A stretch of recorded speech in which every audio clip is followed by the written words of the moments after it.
Ramai ingat buah sihat, tapi lepas bariatrik tak semua buah sesuai. Betul, buah memang sihat, tapi untuk pesakit bariatrik, pilihan buah sangat penting.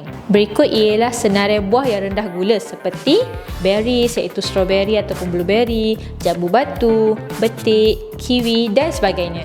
Buah-buah ini sesuai sebab tidak naikkan gula dalam darah terlalu cepat. Seterusnya, ini pula senarai buah yang perlu pasien berhati-hati. Pisang, anggur, mangga dan yang paling bahaya durian. Dan juga termasuk jus buah. Buah-buah yang disebutkan tadi mengandungi gula yang tinggi, manakala jus buah pula ada kandungan kalori yang lebih tinggi daripada apa yang anda sangka. Paling penting adalah kena kawal portion, timing dan pilih buah yang rendah gula. Kalau nak saya buatkan senarai buah ikut fasa pemulihan, komen buah di bawah ya.